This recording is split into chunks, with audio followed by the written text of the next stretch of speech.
hari ini akan dibersamai oleh pembicara dari Asian Institute dari The University of Melbourne. Sebelum memulai kuliah umum hari ini, perkenankan saya untuk membacakan susunan acara hari ini. Yang pertama, acara akan dimulai dengan perkenalan pembicara oleh moderator. Kemudian acara akan dilanjutkan dengan pemaparan materi kuliah umum oleh pembicara. Yang ketiga, akan diadakan sesi diskusi dengan dimoderatori. Dan yang keempat adalah sesi tanya jawab dengan peserta kuliah umum. Yang kelima akan diadakan sesi foto bersama. Dan yang terakhir akan dilakukan sesi penutupan. Tanpa menunggu lebih lama, marilah kita mulai kuliah umum hari ini dengan menyambut pembicara serta moderator kita hari ini. Yang pertama pembicara kita adalah Profesor Fedi Hadis, Professor of Asian Studies of the Asian Institute dari the University of Melbourne. Dan kami akan dimoderatori oleh Mbak Vina Itriati PhD sebagai Wakil Dekan Bidang Penelitian dan Pengabdian kepada Masyarakat, Kerjasama, dan Alumni. Saat ini Mbak Vina juga menjabat sebagai dosen dan pengajar di Departemen Sosiologi dengan minat riset di bidang gender dan disabilitas, bencana, serta interseksionalitas. Tanpa menunggu lebih lama, mari kita sambut Mbak Vina ke atas panggung untuk memulai sesi pagi hari ini. Mbak Vina, the floor is yours.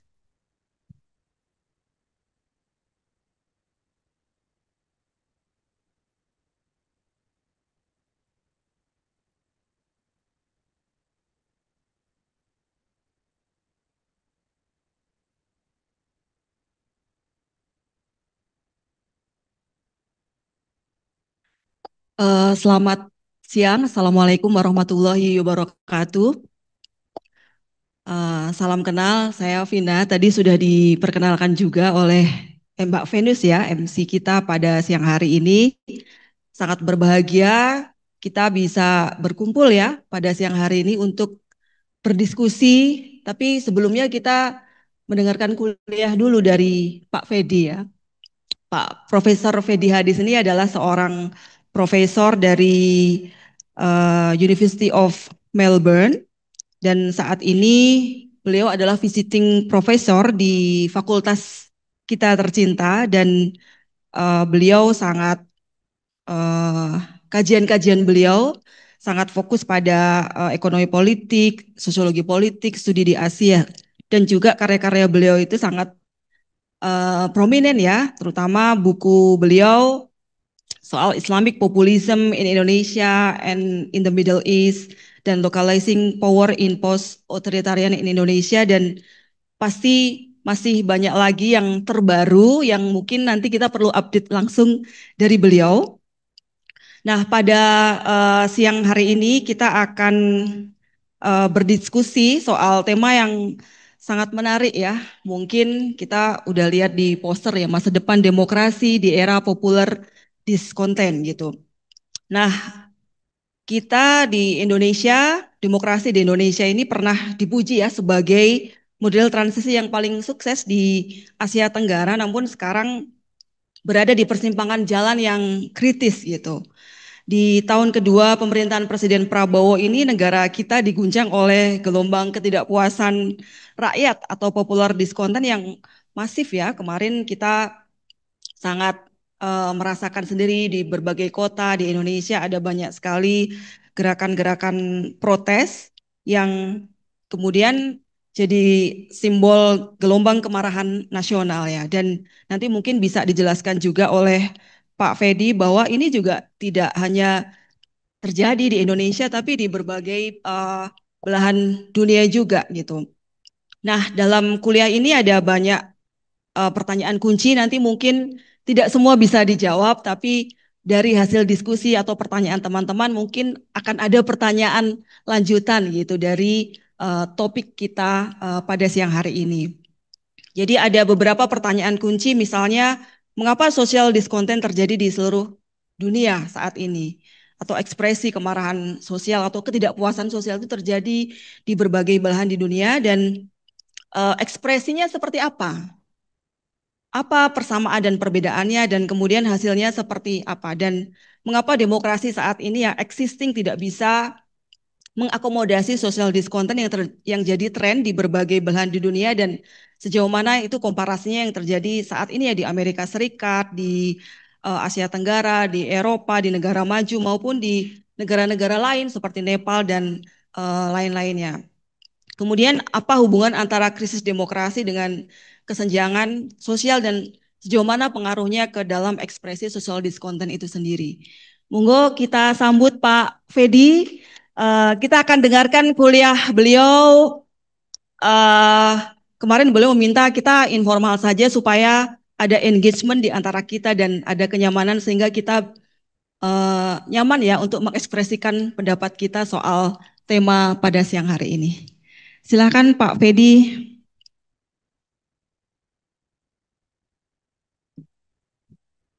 Saya.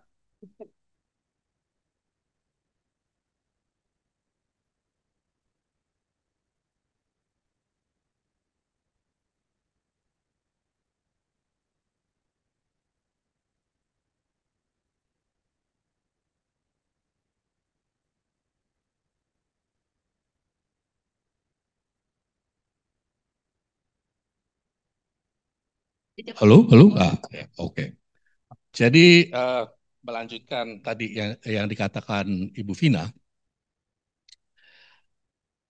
kalau merujuk kepada judul yang ada di sana itu, kan di poster, pertanyaannya kan adalah atau persoalannya adalah masa depan demokrasi di dalam masa social discontent. Nah, untuk mengupas hal tersebut, pertama kita harus menanyakan kenapa ada social discontent. Ya kan? Kedua, kita harus menanyakan apakah yang kita maksud dengan ekspektasi kita bahwa demokrasi itu somehow bisa mengakomodasi social discontent tersebut, dan kalau tidak, kenapa nggak bisa? Ya. Lalu tadi dikemukakan oleh Ibu Vina, hubungan antara social discontent dengan kesenjangan sosial. Nah, dari awal mungkin saya perlu kemukakan bahwa sudah agak lama sebetulnya salah satu hipotesa yang saya simpan di kepala saya, tetapi juga banyak mempengaruhi isi beberapa tulisan saya mungkin dalam 1 dekade terakhir ini adalah bahwa demokrasi itu tidak bisa bekerja dengan baik di dalam kondisi kesenjangan sosial ekonomi yang terlalu tajam. Nggak bisa. Saya akan jelaskan itu kenapa. Ya. Dalam pandangan saya, apa yang kita harapkan dari demokrasi tidak akan berjalan sebagaimana kita harapkan tadi, dan dalam hal-hal tertentu akan bersifat disfungsional. Kalau ekspektasi kita adalah bahwa demokrasi itu merepresentasi kepentingan umum. Tapi jangan-jangan asumsi kita itu aja udah salah. Gitu ya. Jadi itu beberapa hal yang mau saya kemukakan di dalam pembicaraan ini. Lalu seperti dikatakan Ibu Vina, itu kadang-kadang saya senang menelusuri dunia, walaupun sekarang karena saya sudah semakin tua dan gendut, saya nggak suka naik pesawat terbang lagi. Jadi saya menelusuri dunianya di alam pikiran kepala saya aja. Dan saya hanya akan berbicara ya mungkin terbatas ke tempat-tempat yang saya kenal secara agak lebih baik karena penelitian atau karena hubungan-hubungan akademis dan lain sebagainya untuk membahas persoalan-persoalan tersebut. Jadi saya akan berusaha untuk tidak lupa karena catatan saya ini ada di sini, tapi kadang-kadang saya lupa untuk buka catatan saya. Bahwa saya akan bicara tentang Barat, gitu, dalam tanda kutip, termasuk Amerika Serikat dan Eropa. Saya mau berbicara sedikit tentang Asia Tenggara secara umum, juga termasuk Indonesia tentunya, dan juga Timur Tengah, di mana saya juga pernah melakukan penelitian selain di Asia Tenggara. Ya, saya pernah lakukan penelitian terutama di Mesir dan di Turki, walaupun saya juga pernah penelitian di Tunisia dan di Maroko ya. Itu waktu zaman Arab Spring, ya. Jadi menurut saya sangat cocok dengan topik sekarang ini gitu ya. Ketika begitu banyak harapan tentang demokratisasi yang akan dibawakan oleh Arab Spring yang kemudian dengan cepat katanya menjadi Arab Winter kan ya. Oke, itu janji-janji saya. Mudah-mudahan saya bisa penuhi dan saya tidak lupa untuk memenuhinya. Tapi seperti dikatakan juga oleh Ibu Vina tadi itu,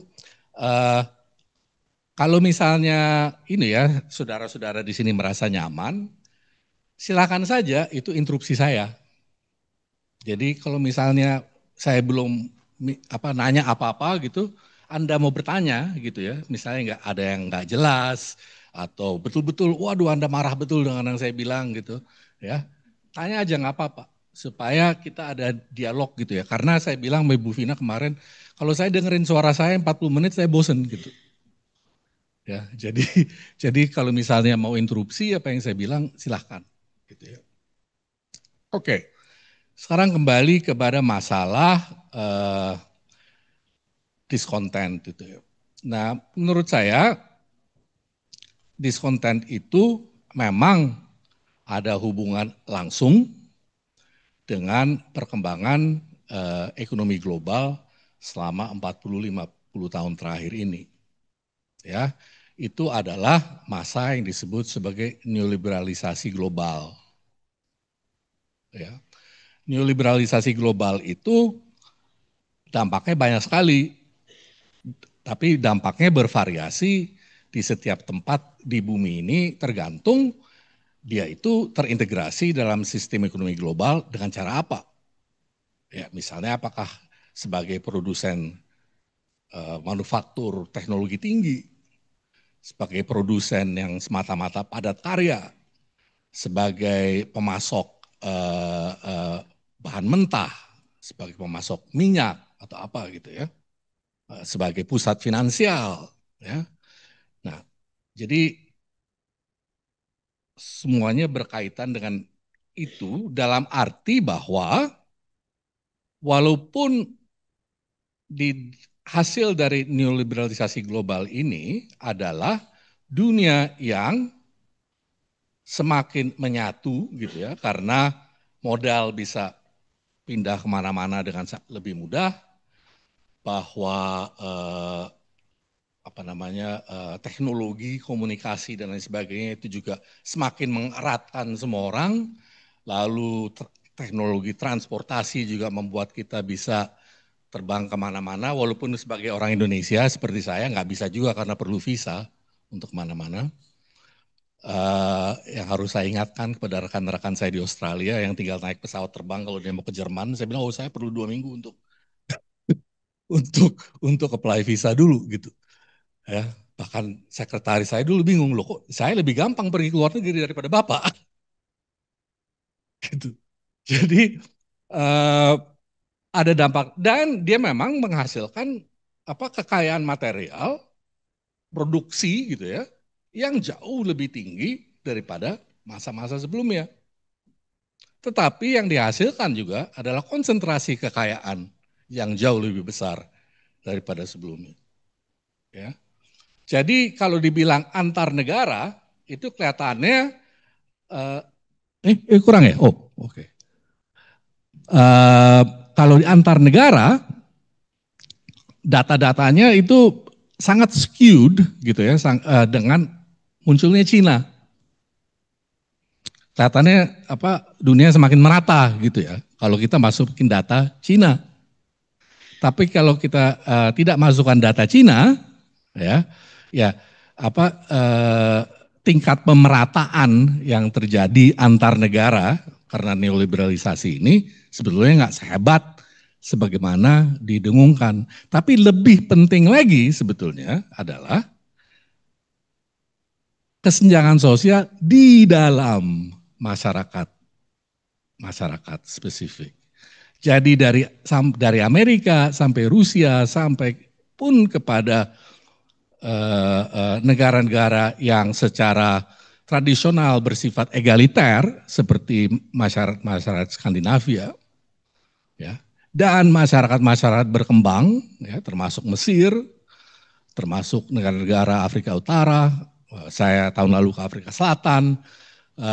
Dan termasuk Indonesia, itu kesenjangan sosial semakin tinggi. Dan persoalannya buat saya adalah bahwa instrumen-instrumen yang kita gunakan untuk menangkap itu menurut saya sih nggak memadai. Jadi yang biasa dipakai adalah Gini ratio misalnya. Nah Gini ratio itu menunjukkan misalnya bahwa Indonesia ya memang semakin tidak merata. Tetapi derajat ketidakmerataannya itu tidak tertangkap sama Gini ratio. Karena cara dia menangkapnya adalah strata 10%, 20%, 20% gitu kan ya. Nah, menurut saya yang mesti di zoom in gitu adalah yang 0,1%. Dan itu nggak ketangkep di situ. Bahwa begitu banyak kekayaan yang terkonsentrasi di situ. Hal yang sama bisa kita kemukakan buat masyarakat seperti Amerika Serikat. Ada suatu data yang mengatakan bahwa 1% dari orang Amerika menguasai kira-kira 50% dari kekayaan. Itu persis sama dengan Indonesia. Ya, tapi yang saya tertarik itu 0,1%-nya. Ya. Demikian juga di negara-negara seperti Australia yang mungkin tidak seperti Skandinavia tradisi egaliternya, tapi jauh punya tradisi egaliter daripada Amerika Serikat. Gitu ya. Juga semakin tidak egaliter. Sebagai contoh ya, ini kan kita banyak yang akademisi, dosen segala macam ya. Waktu saya mahasiswa PhD di Australia, ya, itu 100 tahun yang lalu kira-kira. Harga rumah ya, yang biasa-biasa aja ya, di kota yang sedang lah gitu ya, adalah kira-kira 2,5 kali gaji seorang dosen baru. Sekarang kira-kira 9 sampai 10 kali gaji seorang dosen baru. Ya. Jadi bagaimana dosen pun nggak merasa tertinggal. Ya, oleh konsentrasi kekayaan oleh orang-orang yang bisa beli rumah yang 10 kali lipat itu harganya. Dan itu pun baru yang sedang itu. Belum yang rumah-rumah mewah-mewah itu yang diturak gitu ya. Kalau di Melbourne diturak tuh kayak menteng gitu. Kayak di Jakarta. Kalau di sini apa? Tempat di mana? Oh, tempat Anda tinggal itu ya.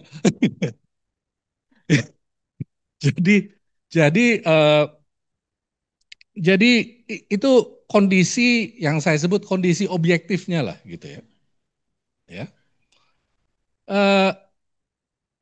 Nah, secara subjektif orang kan akan merasa bahwa begini, kira-kira gini. Ini saya mulai lagi. Saya udah lama gak ngajar karena saya jadi birokrat kampus. Sekarang saya mau melatih diri ngajar nih. Saya mau tanya, ya. Mas ini depan sini ya. Mas ini kenapa sekolah sampai kuliah segala? Kenapa Mas? Enggak ini yang ini dulu. Awalnya kenapa sekolah karena disuruh orang tua, tapi setelah lulus S1 saya merasakan bahwa memang pendidikan itu salah satu jalan untuk memberikan kontribusi ke society kayak gitu. Terus Anda bisa kasih kontribusi ke society karena apa? Dari pendidikan itu Anda dapat apa?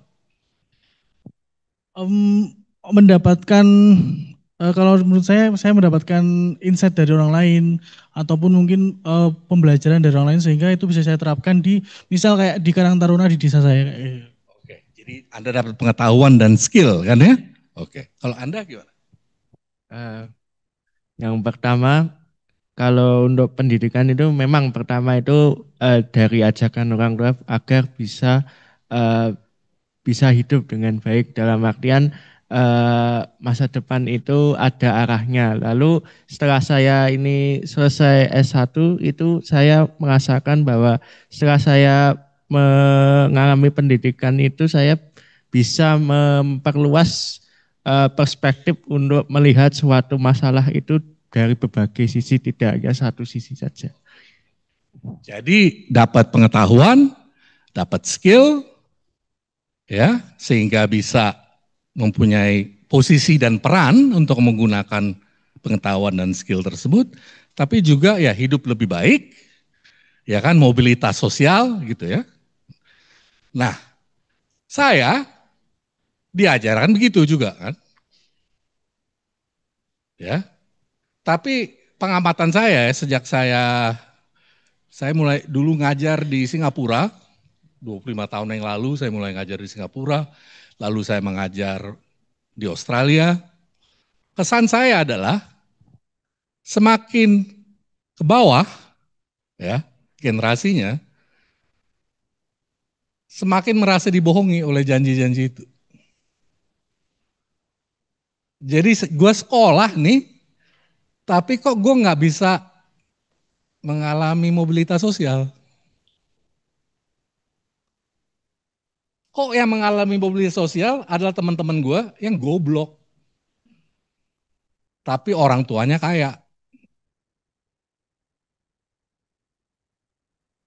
Nah itu kan struktural. Itu struktural. Kita diajarin ya sebagai, ya banyak mungkin banyak kelas menengah ya di sini. Kelas menengah bawah gitu ya. Kita kan diajarin bahwa perbaikilah dirimu sendiri sehingga kamu bisa memperbaiki dunia gitu kan. Boro-boro perbaiki diri sendiri, nyari duit mulu gitu, nggak dapet, nggak ketemu gitu kan. Saya sering ketemu orang gitu, kemana mas? Oh lagi nyari duit, kasih tahu ya kalau ketemu saya bilang. Ya, soalnya apa namanya? Nah itu yang saya bilang dengan social discontent tadi itu. Social discontent itu terakumulasi pada bagian-bagian dari masyarakat yang tertinggal atau merasa dibohongi oleh janji-janji neoliberalisasi ekonomi dan atau modernisasi. Ya. Jadi menurut data hampir 90% orang Indonesia itu melek huruf menurut data gitu ya. Tapi apakah kemudian dia bisa menggunakan itu skillnya itu yang didapatkan dari sekolah untuk mendapat pekerjaan yang lebih baik, atau dia kemudian ya seperti orang tuanya ya mungkin kerja di mana gitu ya yang perlunya tenaga dan lain sebagainya sehingga tidak mengalami mobilitas sosial.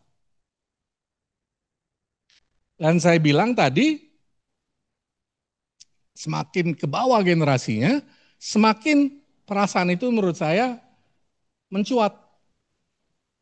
Nah saya udah tua, jadi saya I cannot talk for the young people gitu ya. Saya cuma bisa ngomong observasi saya gitu ya. Dan kalau ada Anda di sini yang bilang, enggak saya nggak merasa begitu, ya bilang aja nggak apa-apa. Ya, mudah-mudahan orang tua Anda kaya gitu. Saya nggak merasa begitu. Tapi eh, oleh karena itu, nggak heran kan bahwa yang turun di jalan di Nepal, di Filipina kemarin itu yang protes tentang korupsi uang yang mestinya menangani masalah banjir, dan di Indonesia ini yang protes tentang gaji DPRD itu cenderung anak-anak muda. Jadi udah berapa wartawan nanya saya, kenapa Gen Z itu marah segala macam? You pernah ketemu Gen Z nggak sih gitu?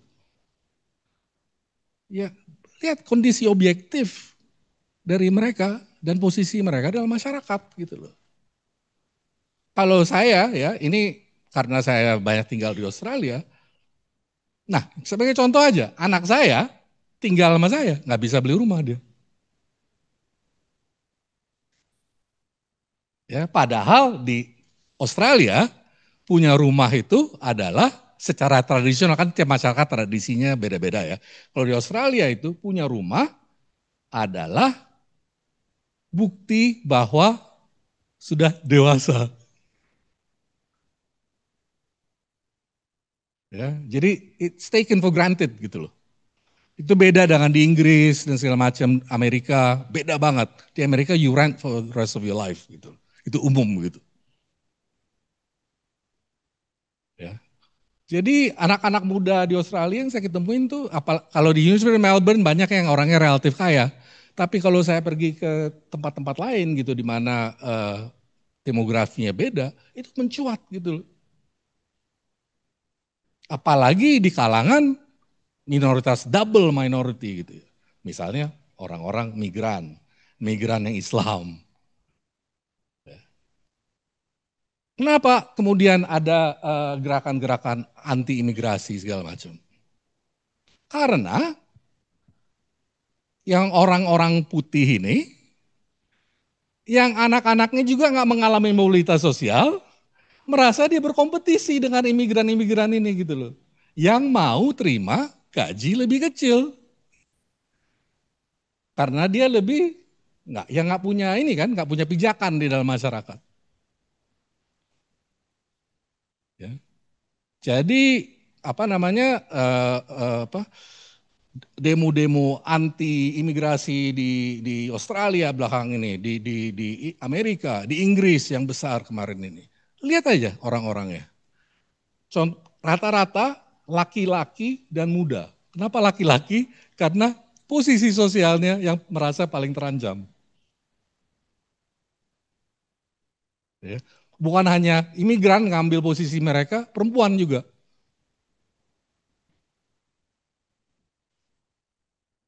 Oke. Jadi ada ini akumulasi diskonten ya yang terjadi di masyarakat-masyarakat maju maupun masyarakat-masyarakat berkembang mungkin dengan cara yang berbeda, pola yang berbeda, tapi secara umum lah kurang lebih sama gitu. Yang kemudian hasilnya adalah diskonten sehingga nggak percaya sama institusi-institusi demokrasi. Ya, nggak percaya lagi. Loh, di Australia itu wajib loh milih kalau warga negara. Saya nggak warga negara, jadi saya nggak pernah milih. Ya, tapi itu wajib. Ya, jadi makanya dia tingkat ininya tinggi. Tapi di tempat-tempat di mana nggak wajib, di Amerika itu pemilihan presiden mungkin 54% orang ada yang milih gitu ya. Gitu ya. Apa tingkat dan kalau dilihat tuh banyak orang muda itu nggak mau ikut, harus dimobilisasi kalau mau ikut gitu. Karena nggak percaya lagi sama institusi-institusi ini yang mereka rasa tidak memihak kepentingan mereka. Do they have a point? Apakah mereka benar? Kembali lagi kepada yang saya bilang tadi itu. Coba kita zoom in kepada 0,1% di berbagai masyarakat ini, yang tentunya ini kan saya ngomong di tingkat generalisasi ya. Jadi di tiap negeri kan 0,1% juga komposisinya beda gitu ya. Tapi bayangkan aja ya secara hipotetis gitu ya. Anda ini buruh, benar gak? Oke, Anda buruh ya. Terus Anda kepentingannya apa? Bisa kerja dapat uang gitu kan. Anda minta upah yang baik kan, kondisi kerja yang baik kan, yang layak. Nah, Anda pengusaha, ya kepentingan Anda apa?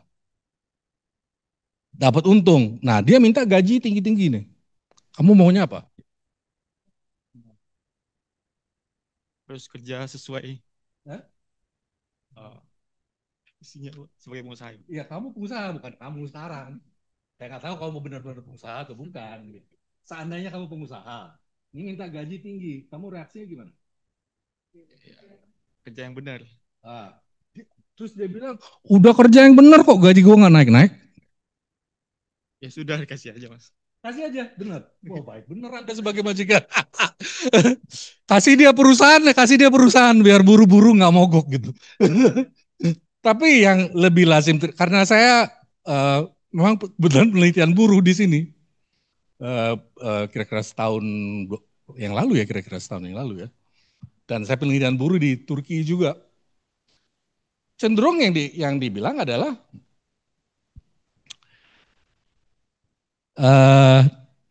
cobalah Anda terima aja rezeki yang diperoleh. Ya, coba kalau di Jawanya nerimo istilah yang dipakai. Anda nerimo lah gitu. Atau ya kalau nanti dia marah gitu, dia ketemu sama ustadznya, dia kalau bilang sama saya kadang-kadang bilang, oh ya tapi nanti di surga kamu akan mendapatkan ininya gitu. Ya, oke. Jadi dia bilang, ya oke lah gue tunggu di surga aja dah nanti gitu. Tapi dia ini yang udah hidup di surga dunia, gitu, ya, punya kemampuan untuk memastikan bahwa dia ini kalau naik gajinya ya bisa diredam. Caranya apa? Nah ini nih, anggota partai, ya kan? Wah ini katanya anggota partai nih. Partai apa Bung? Partai masyarakat. Ya? Nih Anda partai masyarakat nih. Terus si ini bilang, nih buruh saya pada marah nih, meminta gaji tinggi. Kamu bikin undang-undang dong. Kamu bikin undang seperti apa? Gue kasih duit lo untuk kasih undang-undang yang bagus buat gue. Sebagai anggota partai ya? Iya.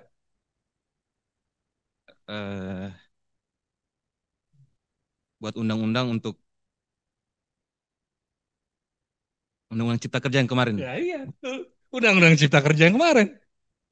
Yang merosotkan ini segala hak-hak buruh. Dan memang itu yang terjadi. Yang 0,1% itu punya akses langsung kepada dia. Ini enggak kan? Enggak kenal sama dia kan? Ya, kamu kenal sama dia. Jadi dia kenalnya apa? Mungkin dia sekolah di tempat yang sama. Mungkin keluarganya saling kawin-mengawin. Mungkin dia anggota klub golf yang sama. Gitu ya. Dan dia memang punya kepentingan yang sama gitu, yaitu ya gimana kita ciptakan stabilitas supaya diskonten ini ya bisa kita manage gitu. Ya udah lu naikin lah ini UMR dikit gitu ya. Tapi jangan naik tinggi-tinggi gitu. Nah, kalau tinggi-tinggi nanti ini siapa yang mau organisir dibilang menghasut.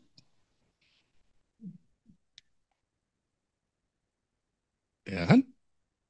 Jadi itu yang saya mau katakan adalah yang 0,1% itu, yang konsentrasi kekayaan itu semakin menumpuk ke sana, mempunyai kemampuan untuk menentukan bahwa kebijakan publik mewakili kepentingan dia lebih daripada kepentingan umum. Makanya saya tadi bilang, apa benar demokrasi itu selalu mewakili kepentingan umum? Jadi yang harus kita pahami menurut saya adalah demokrasi itu adalah arena kontestasi kepentingan. Dan tidak setiap kepentingan mempunyai posisi yang sama di arena kontestasi tersebut. Posisi dia lebih lemah dari situ. Makanya dia perlu berserikat. Supaya kalau berkumpul, suara dia lebih besar daripada suara satu orang ini. Dia nggak perlu berkumpul. Tapi ada kadinnya segala macam juga sih gitu. Ya kan? Jadi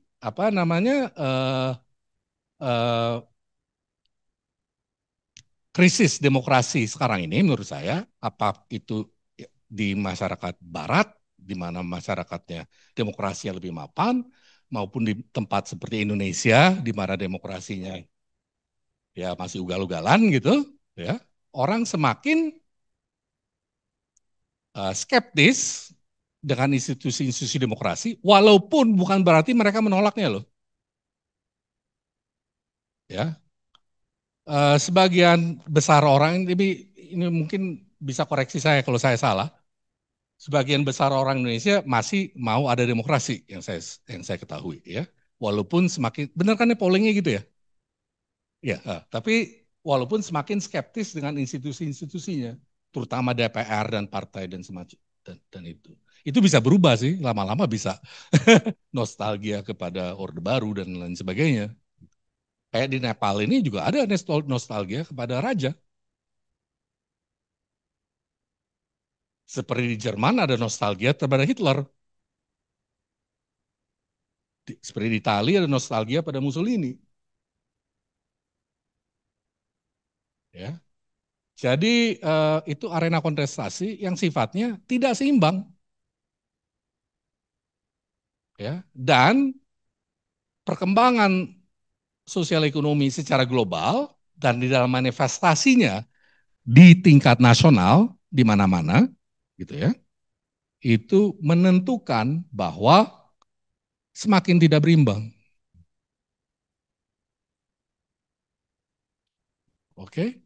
Jadi itulah jawabannya menurut saya, kenapa terjadi sekarang? This age of discontent ini kenapa sekarang? Ini nggak tiba-tiba, ini ada akumulasi dari 40-50 tahun.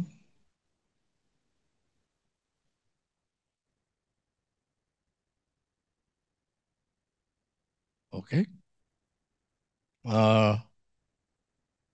Nah, ya mungkin saya buka buat pertanyaan kalau ada yang mau bertanya. Ada yang mau bertanya? Belum. Takut ditunjuk ya juga. Oke. Ada mau nanya? Ada? Hah? Oh ada. Ayo, oke.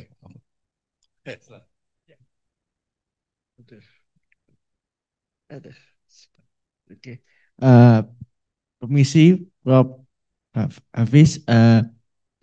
Perkenalkan nama saya Fikri Novian Pratama dari UNS Solo. Saya izin bertanya kepada Prof. Hadis satu pertanyaan tentang mungkin ini ya Prof, apa namanya, tentang bagaimana transformasi demokrasi di Indonesia ketika ekspresi politik rakyat itu lebih sering muncul melalui media sosial, misalkan lewat tagar yang sekarang masih berdengung, yaitu kabur aja dulu daripada mengalami mekanisme formal seperti pemilihan atau pemilu, dan apakah ada imbasnya terhadap partisipasi serta pembangunan manusia di Indonesia. Karena ini saya juga memaparkan, saya ingin mengangkat judul tesis yang berjudul fenomena tajam medsos kabur aja dulu dalam perspektif sosiologi pembangunan, dampak terhadap partisipasi sosial dan pembangunan manusia di Indonesia. Dan saya pernah membaca tentang mungkin apa namanya latar belakang Prof. Hadis tentang mungkin kepakarannya, dan saya tertarik untuk mengirimkan, dan tadi pagi saya sudah mengirimkan lewat email juga. Ya, ya.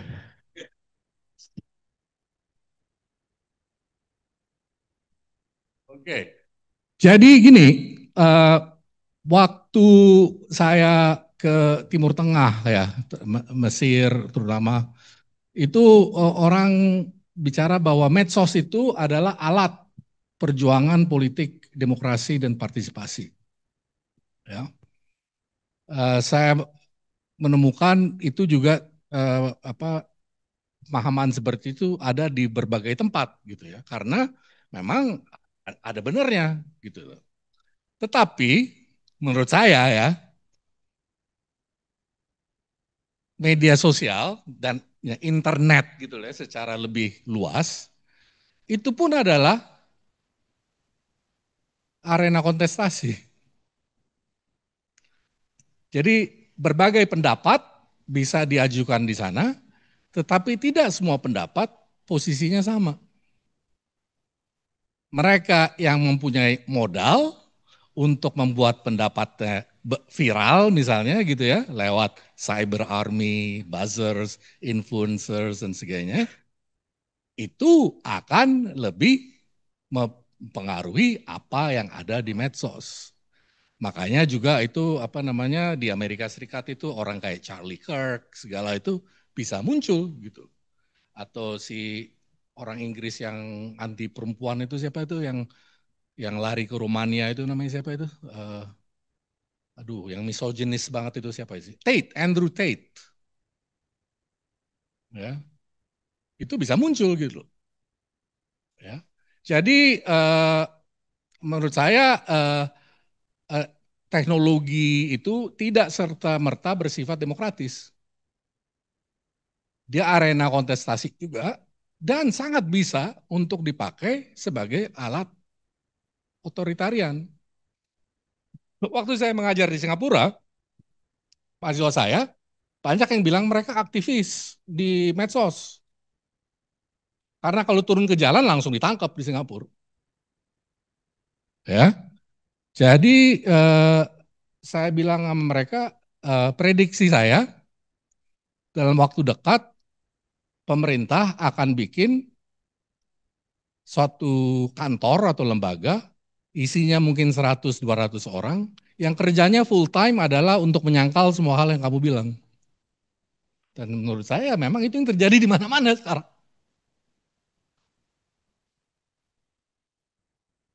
Ya. Jadi dia juga bisa menjadi alat otoritarianisme dan tentu dia bisa menjadi alat surveillance juga semakin. Itu sesuatu yang lebih baru dan lebih menurut saya akan menjadi semakin penting. Alat surveillance. Ya, jadi itu apa ada sifat kontradiktif gitu dari teknologi ini. Ya, tidak semerta-merta demokratis dan bisa gitu dipakai untuk tujuan-tujuan yang otoriter. Ya. Oke, ini sekarang jam berapa ya? Oh jam 2, oke. Masih ada waktu. Oke. Eh, maunya saya berhenti jam berapa? 10 menit lagi. 10 menit lagi, oke. Saya sesuai permintaan aja. Oke. Ya, tapi kan makanya saya ngomong sama orang-orang ini, setelah 10 menit saya udah bosan sama dia. Jadi gini, tadi saya janji ngomong beberapa tempat. Oke, Barat, nggak monolitik. Itu beda macam-macam. Skandinavia, Amerika Serikat, Inggris, Prancis, Jerman, sejarahnya beda.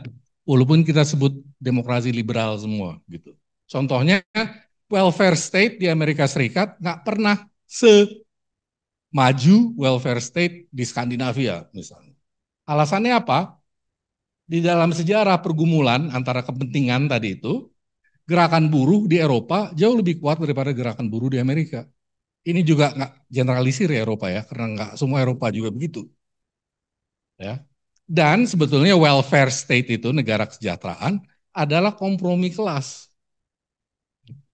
Jadi kira-kira ya kita kasih kamu kesejahteraan, apa namanya, social welfare, unemployment benefit segala macam, you jangan revolusi ya gitu. Kira-kira gitu. Dan itu bertahan sampai kira-kira tahun 70-an. Lalu dengan neoliberalisasi ini, welfare state ini semakin digembos karena mahal. Ya. Dan apa semuanya diprivatisasi.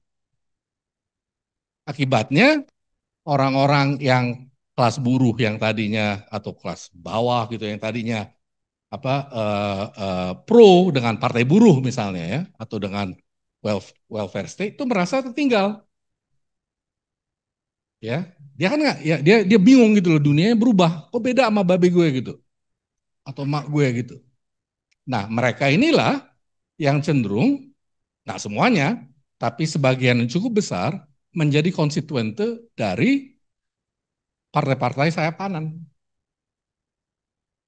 Karena mereka kemudian menjanjikan macam-macam. Lu dukung gua pemimpin yang kuat. Nah, gue akan usir tuh imigran-imigran yang ngambil kerjaan-kerjaan kamu gitu. Nah, perempuan-perempuan juga kalau perlu di rumah aja gitu.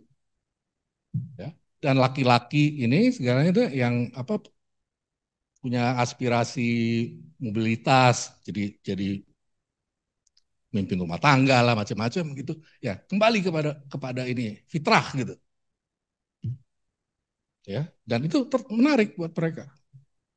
Nah, itulah akibatnya itu muncul gerakan-gerakan yang mendukung Jean-Marie Le Pen dan Marine Le Pen di Prancis. Apa cucunya Mussolini itu, apanya Mussolini itu Meloni ya di Italia, bukan cucunya, itu lain lagi, ada Alexandra Mussolini. Terus ADF di Jerman itu adalah persinggungannya dulu adalah dengan gerakan neo-Nazi. Di Inggris itu Reform Party-nya Nigel Farage itu adalah sebetulnya UKIP dulu. UKIP itu partai sayap kanan ekstrim gitu loh. Nah, saya kadang-kadang mau bilang ini sebetulnya turunan dari Oswald Mosley. Oswald Mosley itu tokoh fasis Inggris tahun 30-an 40-an. Ya. Walaupun ininya genealoginya nggak ketemu sih, tapi kira-kira tradisi itu ada semua di tempat-tempat ini. Jadi kembali gitu ke situ. Ya, dengan orang-orang merasa tertinggal dan merasa bahwa oh yang si sayap kanan ini menjanjikan saya macam-macam. Tapi sebetulnya yang terjadi adalah ya, bayangkan gerakan Trump ini kan dibiayai oleh miliarder semua. Sayap kanan di Australia didukung oleh miliarder juga. Kenapa mereka mau dukung populisme? Karena populisme sayap kanan. Yaitu apa? Institusi-institusi demokrasi ini semakin dikuasai aja oleh 0,1% itu. Tapi supaya orang nggak marah, ya kita kasih, kalau di Indonesia itu ya bansos. Atau kita bikin koperasi merah putih. Gitu. Atau kita kasih makanan bergizi. Gitu. Ya. Dalam bentuk-bentuk yang berbeda di tempat-tempat itu. Gitu. Tapi logikanya sama. Logikanya sama. Tetap dikuasai 0,1% itu dan kasih remah-remah kepada orang yang lain. Sehingga cukup remah-remahnya untuk memberi dia harapan. Untuk beri dia harapan. Supaya nggak kejalanan. Nah kalau kejalanan juga, ya kita bikin inilah reformasi Polri. Ya. Tapi tetap aja kita menggulirkan 200 triliun, entah untuk buat siapa itu. Iya, dia udah tahu kok. Ya, Asia Tenggara itu kan tempat-tempat rejim-rejim otoriter, masa perang dingin. Lalu pasca perang dingin terjadi demokratisasi gitu. Tetapi ini kekuatan-kekuatan oligarkis lama ini, terutama saya berpikir Filipina, Thailand, dan Indonesia, karena saya lebih ngerti tiga tempat ini, itu sekarang semakin menjulang lagi gitu. Nah, terutama di Indonesia dan di Thailand, itu oligarkinya itu semakin mau mengatur dirinya supaya dia bisa membatasi challenge dari luar oligarki, dari rakyat, sambil mengatur pertikaian antar oligarki secara lebih apa, beres gitu. Apa enggak messy gitu ya. Ya. Jadi di Thailand ini oligarki nomor satunya adalah Raja Thailand. Kalau saya bilang ini di Thailand, saya ditangkap karena ada lèse majesté kan di situ. Ya, di Indonesia ini sebetulnya yang terjadi dengan adanya Danantara dan semacam adalah konsentrasi kekuasaan dan kekayaan sedemikian rupa sehingga pertikaian antara oligarki itu bisa diatur.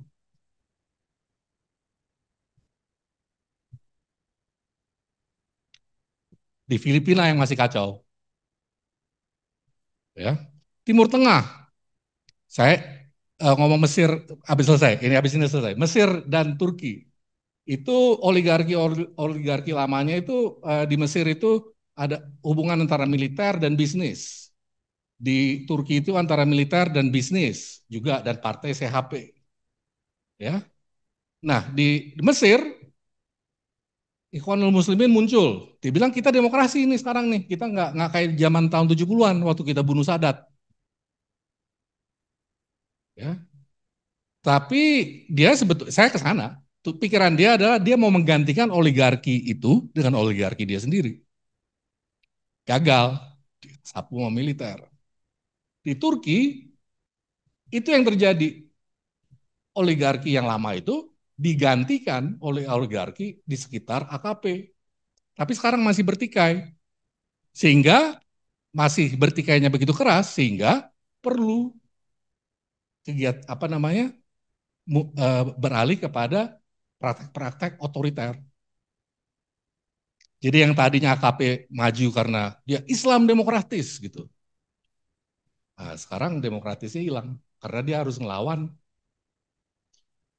kelompok oligarkis yang lain. Jadi mungkin saya mesti berhenti di situ. Saya cuma mau kemukakan jadi bahwa ini diskonten ini adalah sifatnya global. Dia ada basis materialnya, dia dimengerti tapi secara subjektif dan kita harus pahami apa yang terjadi di Indonesia ini sebetulnya dalam kaitan dengan apa yang terjadi secara global. Karena walaupun yang terjadi di Indonesia tentunya ada aspek-aspek spesifiknya, dia adalah juga manifestasi dari pola-pola yang sifatnya global. Ya, terima kasih.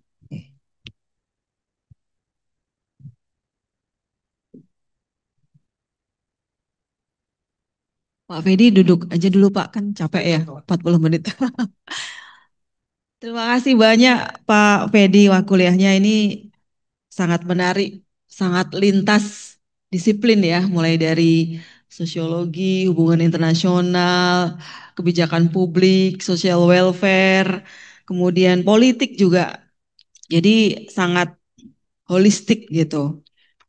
Nah, tadi sempat dibahas soal disfungsional politik, kemudian bagaimana ternyata kesenjangan yang terjadi itu tidak hanya di Indonesia ya, bahkan di negara-negara maju, welfare state dan juga ya negara-negara yang menjadi pusat yang kita anggap sebagai pusat demokrasi Amerika ya ternyata menghadapi popular discontent gitu. Ada banyak sekali ketidakpuasan sosial dan ternyata apa yang menjadi cita-cita anak muda, misalnya sekolah untuk mendapatkan pekerjaan yang layak, housing yang pasti kalau rumah ya di Indonesia ini pasti kita nggak ada cita-cita bisa punya rumah Pak. Sekarang anak muda ini karena sangat unaffordable.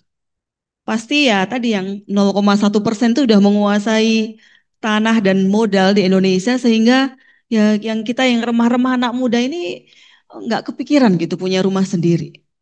Dan pasti nggak terjangkau kecuali dapat warisan atau dapat orang kaya dan sebagainya ya. Nah itu salah satu hal karena basic needs kita nggak bisa tercover gitu oleh income yang sangat sedikit tadi ya. Imajinasi soal guru yang dipres supaya tetap gajinya sedikit sementara pihak pengusaha tetap ingin eh, mendapatkan keuntungan sebanyak-banyaknya dan juga mungkin buruh-buruh yang lain. Kemudian tadi soal teknologi dan medsos ternyata juga menjadi arena kontestasi ya, demokratisasi dan juga otoritarianisme itu juga bergerak di situ dan ada mekanisme surveillance ya yang ternyata itu juga sangat berbahaya juga untuk warga ya yang selama ini kita bangga kita punya arena untuk berpartisipasi secara politik, tetapi ternyata ada banyak sekali jebakan-jebakan di situ. Nah, mungkin saya juga tidak perlu menyimpulkan kuliah Pak Fedi. Mungkin ada pertanyaan-pertanyaan yang justru mengemuka ya dari pantikan Pak Fedi tadi. Silakan mungkin di termin pertama saya buka 3 orang untuk bertanya. Mas yang belakang pakai baju hijau, nanti tolong sebutkan nama dan departemen apa. Kemudian Mas yang kedua pakai baju salem ini. Dan yang ketiga, saya coba perempuan dulu ya. Cewek, ayo. Ada yang bertanya cewek? Oh ya, Mbak yang pakai jilbab ini. Jadi Mas baju hijau, baju salem, dan Mbak baju putih, silahkan sebutkan nama, kemudian asal departemen dan pertanyaan. Kita kumpulkan 3 pertanyaan, nanti baru dijawab oleh Pak Fedi. Silahkan Mas. Selamat siang, perkenalkan nama saya Muhammad Gufron Rum, mahasiswa S2 Departemen Politik dan Pemerintahan. Muhammad Gufron Rum, Ibu. Oke. Menarik ya pembacaan Prof. Fedi Hadis tentang bagaimana demokrasi di seluruh dunia ini mengalami kemunduran, dan salah satu penyebabnya adalah salah satu manifestasinya adalah popular discontent itu tadi. Dari pembacaan literatur saya tentang kemunduran demokrasi, tentang backsliding, hollowing out, erosion atau failure, ada gejala undoing the demos from democracy. Jadi demosnya ditarik dari demokrasi, kemudian demokrasi itu menjadi empty signifier atau penanda kosong yang kemudian itu bisa diisi oleh hal-hal apapun. Salah satunya adalah neoliberalisme, begitu. Dan menurut tulisannya Wendy Brown juga terlihat bagaimana neoliberalisme itu melakukan stealth revolution terhadap demokrasi alias membajak demokrasi itu sendiri. Dan di Indonesia hari ini juga terjadi gerakan sosial maupun fenomena keresahan yang muncul di media sosial itu ada dilema tersendiri juga, Prof. Di mana di satu sisi melihat bahwa gerakan sosial itu adalah murni keresahan publik, dan ada juga istilah bahwa ini adalah antek asing atau oligarki. Nah, di titik itu saya ingin melihat bagaimana kemudian the demos ini merebut kembali makna demokrasi sebagai jalan menuju keadilan sosial, kesejahteraan, dan apa yang diamanatkan oleh Undang-Undang Dasar Republik Indonesia, begitu, Prof.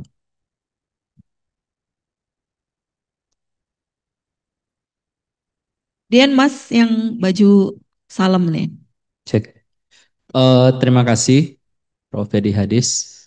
Nama saya Beckham, saya dari Siapa Mas? Beckham. Beckham. Ya. Ya kurang lebih mirip. Pemain bola, oke. Saya dari Departemen Politik dan Pemerintahan. Ada 2 hal yang saya ingin tanggapan dari Prof. Fedi. Yang pertama itu adalah mungkin juga ada korelasi dengan pertanyaan pertama. Saya mulai melihat bahwa kalau kita bicara demokrasi belakangan ini, saya sempat memikirkan, Prof, bahwa jangan-jangan di balik, kalau kita lihat dalam konteks Indonesia misalnya, di balik menguatnya politik dinasti, di balik menguatnya politik uang, partai, artis nasional, dan lain sebagainya, jangan-jangan salah satu yang memungkinkan itu terjadi adalah karena kita menerapkan demokrasi liberal pada tahun 2004. Nah, banyak yang kemudian mengkritisi bahwa demokrasi liberal pada dasarnya adalah baju yang ukuran dianggap bisa dipakai oleh semua negara, tapi ketika diterapkan dalam praktiknya tidak semua ternyata bisa menerima demokrasi liberal gitu. Dan akhirnya yang terjadi adalah masalah-masalah yang muncul belakangan ini. Bahkan dia justru dalam tanda kutip banyak yang kemudian mengemukakan bahwa ini lebih parah sebenarnya dibandingkan yang sebelumnya. Ataupun kalau kita lihat dalam konteks global misalnya,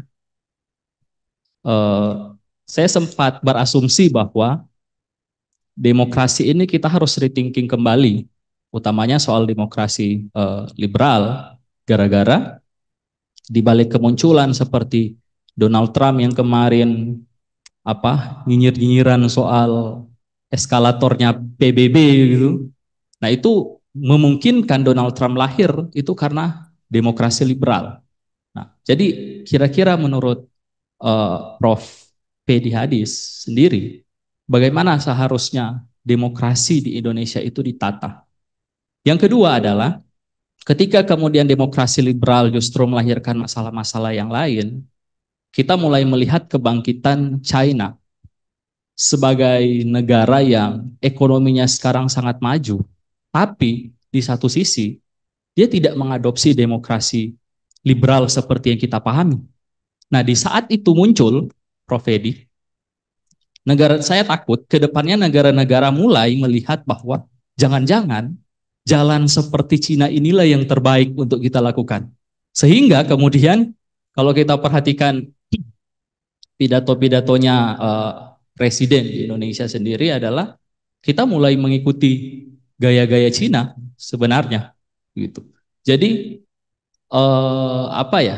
Di satu sisi ini akan apa ya? Akan kemunduran demokrasi liberal dan kebangkitan ekonomi China itu akan justru membawa kita ke rezim yang otoriter.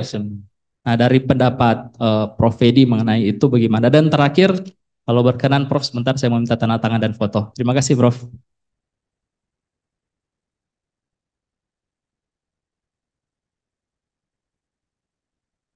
Atas pertanyaannya. Kemudian yang terakhir, Mbak, silakan. Selamat siang, salam kenal. Saya Lucy dari Ilmu Politik. Ya, Lucy. Mungkin pertanyaannya agak sedikit berbeda ya. Saya tertarik untuk mengeksersis tentang konsep kesejahteraan, welfare konsep, yang coba untuk Prof. Fedi juga tadi sampaikan begitu. Di mana dimulai dari perkembangan ekonomi 30 tahun terakhir yang juga meningkatkan kesejahteraan, tetapi ketimpangan atas kesejahteraan juga sangat lambat begitu. Nah, tadi Prof. Fedi sempat menyatakan bahwa welfare state di Amerika Serikat pun tidak semaju seperti welfare state di Skandinavia.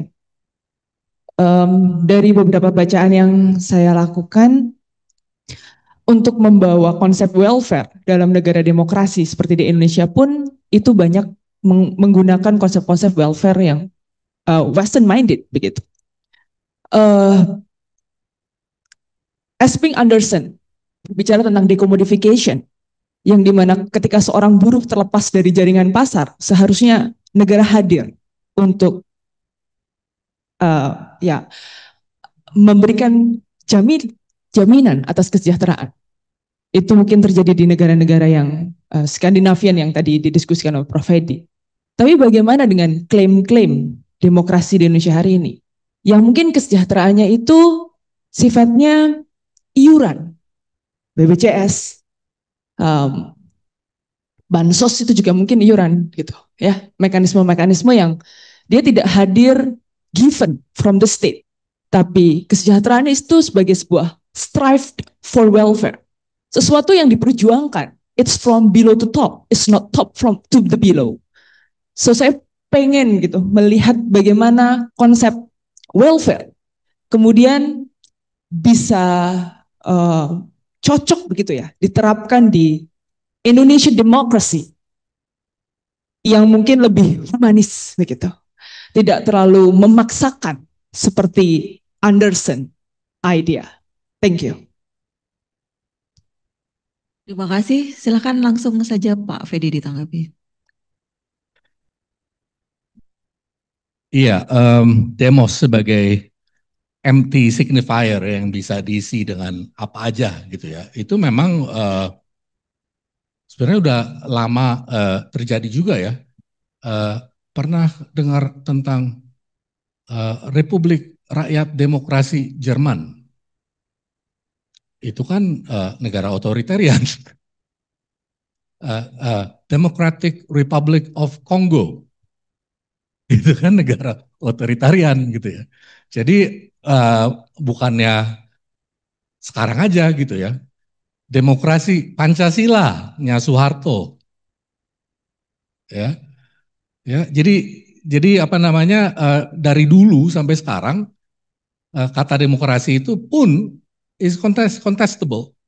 Dan sebagaimana setiap konsep kesejahteraan ya anything ya yang di ranah publik itu sifatnya if not contested it is contestable.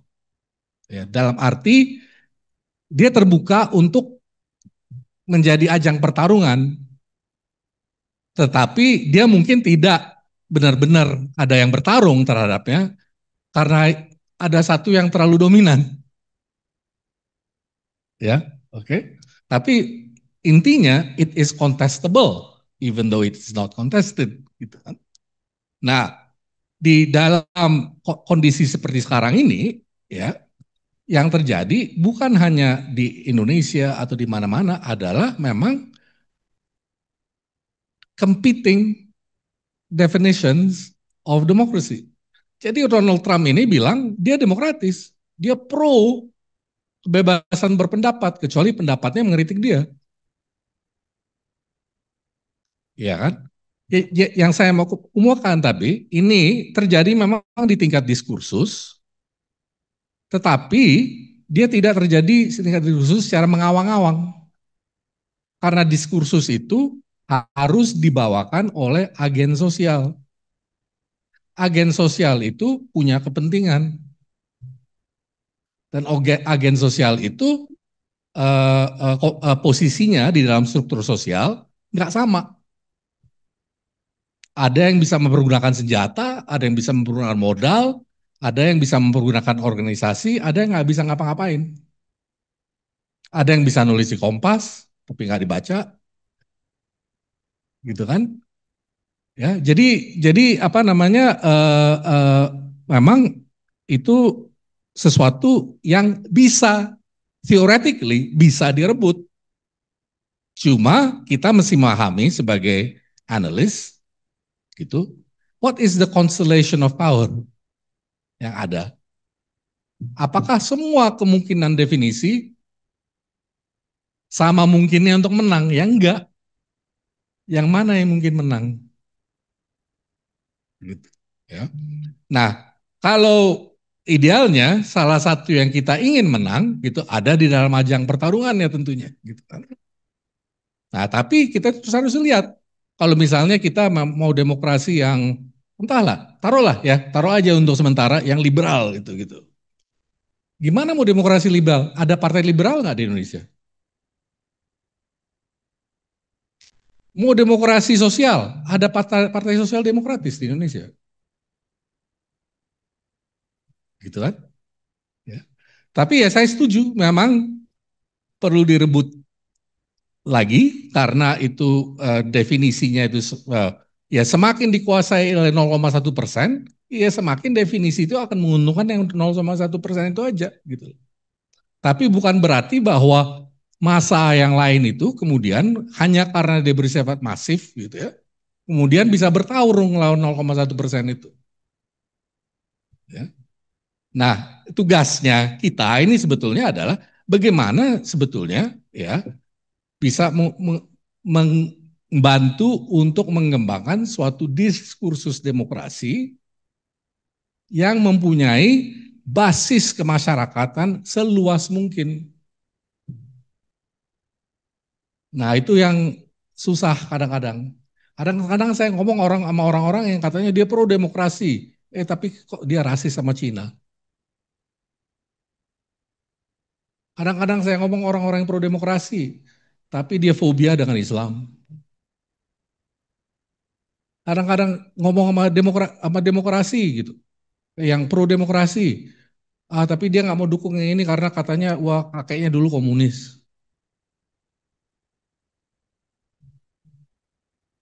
Nah kita sendiri yang bikin pengkotak-kotakan itu. Ya jadi kotak-kotak itu yang harus kita kita lampaui untuk membuat suatu upaya merebut ya suatu definisi demos, membentuknya sedemikian rupa sehingga dia bisa relevan buat masyarakat seluas mungkin. Baru 0,1% itu bisa dilawan gitu loh. Karena dia punya modal yang dia nggak punya adalah jumlah. Dan dia selalu takut dengan organisasi yang bisa ngumpulin jumlah orang banyak. Makanya kalau ada banyak orang turun ke jalan, pasti ada antek-asingnya. Pasti ada aktor intelektualnya, nggak mungkin murni nih gitu. Seakan-akan rakyat goblok semua gitu. Gitu kan? Ya kira-kira itu ya. Ini David Beckham, bener ini anaknya David Beckham deh. Gini, menurut saya sih ya, jadi gini, tahun 98-99 itu saya ada di Indonesia dan saya karena sedikit lebih tua dari Anda, kebetulan ikut dengan beberapa perdebatan yang terjadi pada waktu itu tentang undang-undang politik dan macam-macam gitu. Itu dengan siapa sih, Rias Rashid segala macam itu, saya hadir dalam beberapa pertemuan tersebut. Lalu yang didatangi juga oleh konsultan-konsultan dari IDEA, dari manalah organisasi-organisasi barat itu ya. Saya sempat itu kesel gitu loh. Walaupun kesalahan saya itu waktu itu masih agak susah saya artikulasikan. Tapi setelah lama dan kemudian itu jadi buku tahun 2004, kesalahan itu, artikulasinya adalah kira-kira gini, orang-orang ini berpikir bahwa demokrasi, dalam tanda kutip liberal, seperti mereka inginkan, bisa di social engineering. Jadi bikin aja undang-undangnya yang liberal, dan semuanya akan liberal. Menurut saya itu salah total. Konfigurasi masyarakatnya seperti apa gitu loh. Ya. Tapi lebih jauh dari itu, yang saya waktu itu udah kesal banget adalah bahwa orang-orang ini lupa bahwa oligarki Orde Baru itu belum hilang. Dia masih menguasai seluruh proses yang kita lagi bicara tadi itu gitu loh. Si Habibie segala macam itu dia lagi ngatur itu semua gitu.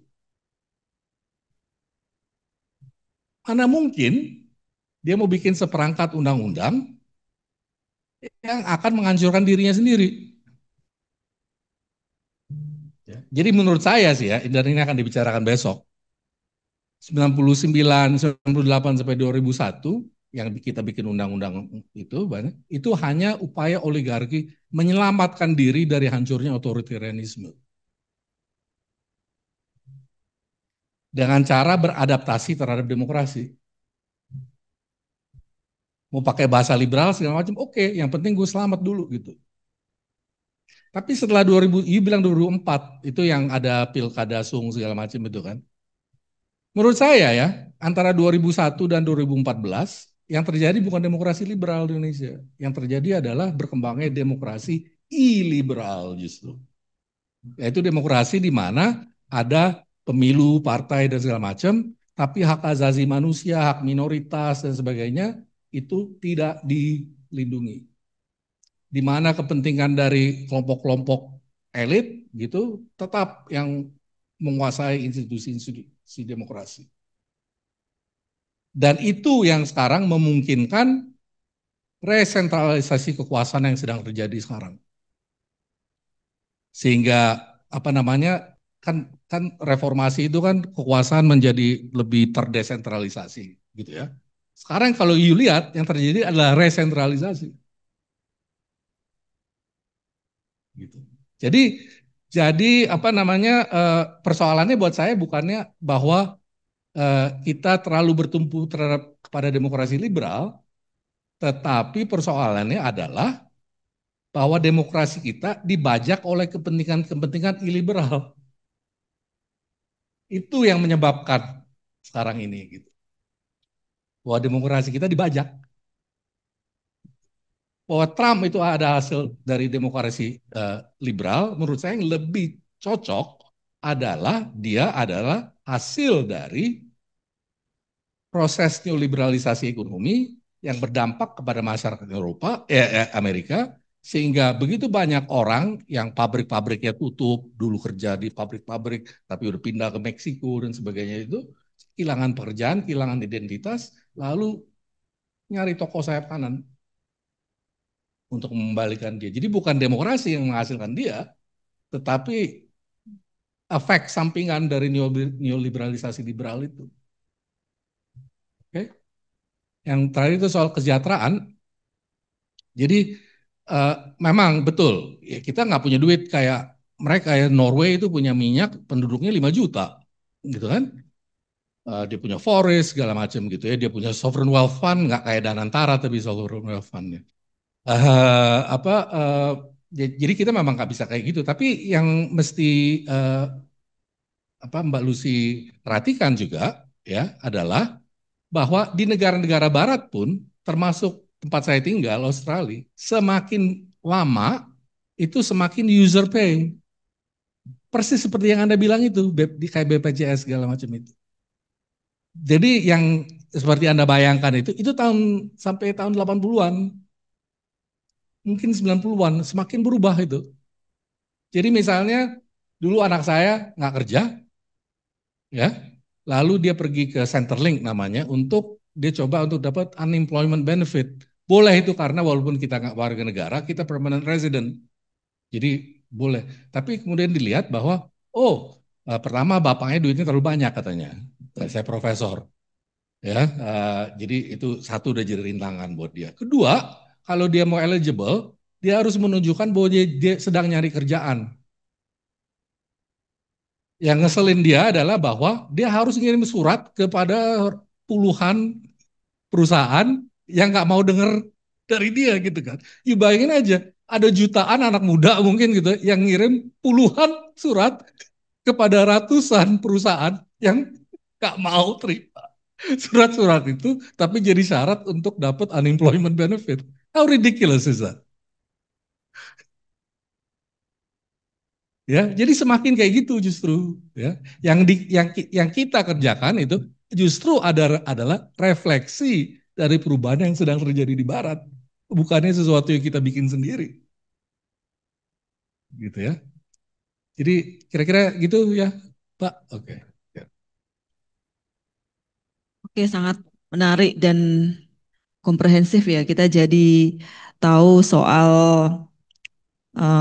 ya ternyata banyak juga yang nebeng dengan demokrasi dan yang paling dominan adalah neoliberalisme tadi ya, Pak ya. Dan kemudian ya dan yang ternyata neoliberalisme banyak yang paling luas beradaptasi ya terhadap demokrasi, dan kemudian ada pertanyaan soal sejauh mana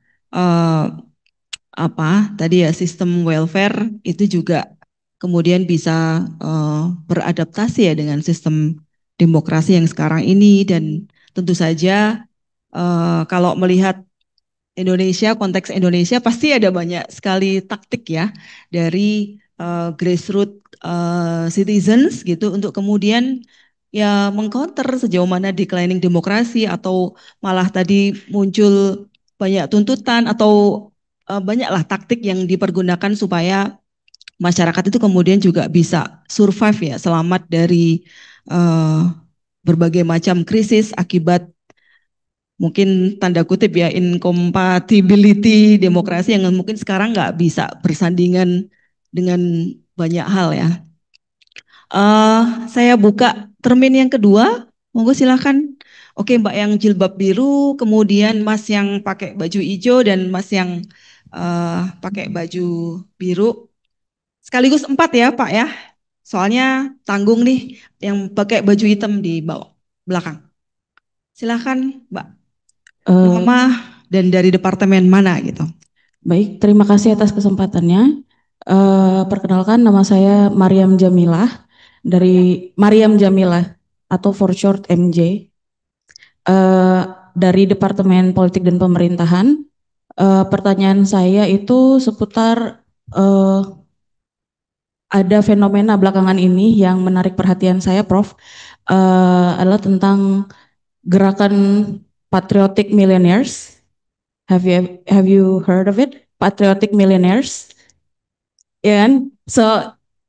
Jadi kan ini fenomena sangat menarik ya, ketika para super rich yang ada di US itu menuntut dinaikin pajaknya gitu loh, supaya menjaga kestabilan sistem gitu. Yang saya ingin tanyakan adalah apakah Prof sendiri itu melihat bahwa gerakan serupa itu akan muncul di Indonesia dengan struktur oligarkis yang saat ini ada gitu. Apakah mungkin ataupun tidak, itu juga karena apakah ada perbedaan struktur sendiri gitu. Kemudian Ini juga masuk ke dalam pertanyaan kedua saya tentang gerakan yang belakangan terjadi itu melibatkan para Gen Z kan, yang saya lihat saya monitor juga melalui sosial media juga, tapi kan kita di Jogja kan, jadi ada keterbatasan akses. Itu banyak pentolan-pentolan yang hadirkan 17/8 itu adalah orang yang tidak merasakan mobilitas yang sama ataupun tidak merasakan grievance yang sama dengan orang-orang kebanyakan gitu kan, Prof. Di mana mereka juga privilege juga sebelumnya gitu. Pertanyaannya adalah, menurut Prof, berapa sih baseline dari net value seseorang itu supaya bisa dikatakan sebagai oligarki? Karena ini juga seorang oligarki gitu. Karena ini juga menurut saya masuk ke dalam bagaimana mereka reorganizing atau organizing their power to keep their wealth ada terus gitu.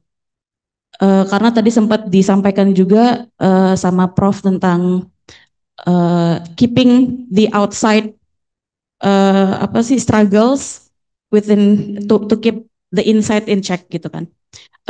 Sama mungkin sama Winters juga bilang gitu ya. Beckham teman saya gitu. Oke, mungkin itu pertanyaan. Jadi berapa sih baseline-nya gitu loh. Thank you. Yang kedua, silakan Mas. Terima kasih banyak. Assalamualaikum warahmatullahi wabarakatuh. Selamat sore untuk semuanya. Saya Ahmad Safrudin, Prof, Ibu, Mbak di DPP. Ya, saya sebenarnya di sini ingin kritik Prof ya. Karena kita bicara tentang masa depan demokrasi ini kan sangat pesimistik gitu kan, dengan beberapa kejadian bagaimana kemudian segelintir orang menguasai ekonomi, kemudian dia bertransformasi dalam bentuk partai politik, sistem pemilu dan segala macamnya itu. Tapi kemudian kita bagaimana menghadirkan masa depan itu sendiri. Nah, tetapi ini menjadi tantangan juga gitu kan. Bicara tentang masa depan demokrasi, tentu saja kan banyak infrastruktur politik, suprastruktur politik yang harus diperbaiki. Nah, misalkan ambil saja bagiannya adalah partai politik. Kita sepakat bahwa demokrasi hari ini sudah terdesentralisasi. Tetapi dalam sistem partai politik itu sendiri masih sangat sentralistik.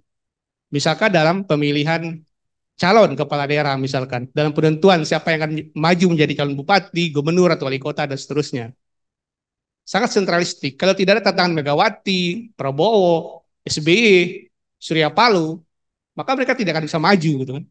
Di satu sisi partai politiknya, di satu sisi lagi misalkan bagaimana kemudian membangkitkan semangat dari civil society. Di satu sisi apa yang disampaikan oleh Pak Prof tadi, misalkan bagaimana kemudian kita menghadirkan organisasi massa yang sangat luas basisnya, kemudian itu menjadi tantangan bagi pemerintah. Ambillah contoh kasus misalkan Muhammadiyah atau NU sebagai organisasi terbesar di Indonesia, yang kalau mereka adalah independen, bisa kemudian menjadi check and balance pemerintah, tapi di satu sisi sekarang mereka bagi-bagi. Contoh, NU mendapatkan izin tambang, Muhammadiyah juga seperti itu. Nah, lalu di mana masa depan demokrasi? Kalau kita bicara tentang civil society, partai politik yang notabene dia menjadi lokomotif bagaimana demokrasi itu bekerja, tapi ujung-ujungnya segelintir orang juga yang menentukan itu. Nah, itulah kritik saya terhadap Prof. Nah, sekarang apa tawaran Prof untuk melihat masa depan demokrasi itu? Kita lihat popular diskonten yang terjadi hari ini ya, sepakat kita sama-sama bahwa itu merupakan tidak adanya kanalisasi partai politik yang bagus, civil society yang kemudian ya ketika ada ribut-ribut sedikit dikasih proyek dan seterusnya. Jadi inilah yang ingin saya challenge Prof, kira-kira bagaimana solusi ke depan. Terima kasih. Masih dua atau mau dijawab dulu? Oke. Atau dijawab dulu aja, karena lumayan banyak, biar komprehensif. Nanti yang dua tadi, setelah yang dua ini dijawab ya, Mas dan Mbak. Sebelumnya makin banyak nih. Saya lupa jawab tentang Cina itu. Ya, Cina itu memang kemudian sekarang jadi model. Karena dia kan kasih duit kemana-mana. dari Afrika, Asia Tengah sampai Amerika Latin sampai ke Indonesia ya. Dan kemudian emang benar gitu, diktator Afrika demen karena itu menunjukkan bahwa bisa maju tanpa demokrasi. Tapi jangan berpikir menurut saya sih ya bahwa Partai Komunis Cina atau Republik Rakyat Cina adalah sama dengan zaman Mao Zedong. Menurut saya kapitalisme global sekarang lokomotifnya adalah Cina. Lewat Belt and Road Initiative-nya itu. Justru Amerika dan sebagainya semakin insuler, mundur, Cina yang masuk itu. Tapi dia adalah model kapitalisme tanpa demokrasi. Dan kalau you katakan bahwa kita semakin ngikutin model-modelnya, itu ada basis materialnya. Duit untuk proyek-proyek tambang dan nikel, batu bara, buat konstruksi jalan tol dari mana? Ya kan, jadi kepentingan oligarki kita itu semakin menyatu dengan kepentingan Partai Komunis Cina yang dikuasai oleh orang-orang yang punya hubungan dengan kapitalis Cina. Gitu ya, oke. Okay. Nah. Alright, so pertanyaan pertama tadi, oke, Mariam ya itu patriotic millionaires. Menurut saya itu terbatas ya. Jadi ada orang kayak Warren Buffett dari dulu kan bilang ya masa saya bayar pajak secara proporsional lebih kecil daripada sekretaris saya gitu ya. Lalu memang ada yang, tapi pada umumnya di Amerika itu kenapa orang kaya itu memilih Partai Republik adalah karena Partai Republik nggak mau menaikkan pajak buat orang kaya. Kenapa di Australia orang kaya cenderung pilih Partai Liberal? Karena Partai Liberal nggak mau menaikkan pajak buat orang kaya. Jadi yang patriotic millionaires ini sebetulnya terbatas gitu ya, bukannya fenomenon yang overwhelming ya di dalam kelas kapitalis itu. Nah di Indonesia itu kita nggak punya patriotic millionaires, yang kita punya adalah patriotic bonds. Tahu patriotic bonds? Oh, pada nggak ikutin berita ekonomi ya? Itu adalah salah satu ide brilian dari pemerintah kita sekarang ini yang memaksa konglomerat-konglomerat untuk membeli government bonds, istilahnya apa sih? Surat berharga pemerintah dengan yield jauh lebih di bawah pasar. Jadi cuma 2%, padahal pasar 6%. Nah, dengan membeli itu kalian menunjukkan bahwa kalian patriotis. Itu patriotic bonds kita. Nah, yang saya tahu sih konglomerat pada marah-marah gitu loh. Tapi kalau dia marah betul nanti dia kehilangan konsesi tambangnya.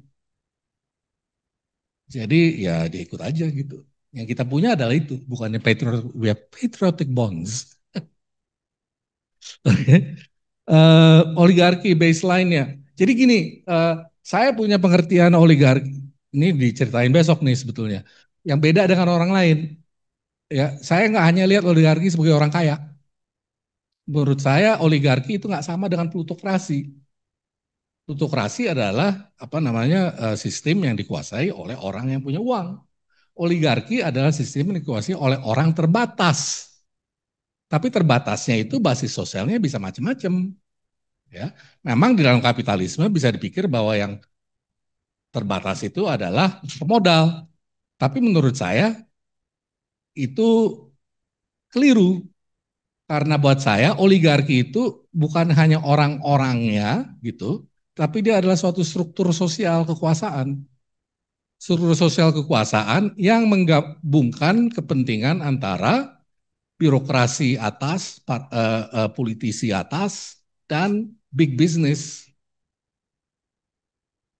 Ya, jadi political bureaucratic and big business alliance, saya sebut dalam bahasa Inggris, yang tujuannya adalah untuk menguasai dan mendapatkan akses kepada sumber daya dan institusi publik untuk kepentingan akumulasi privat. Itu definisi saya. oligarki.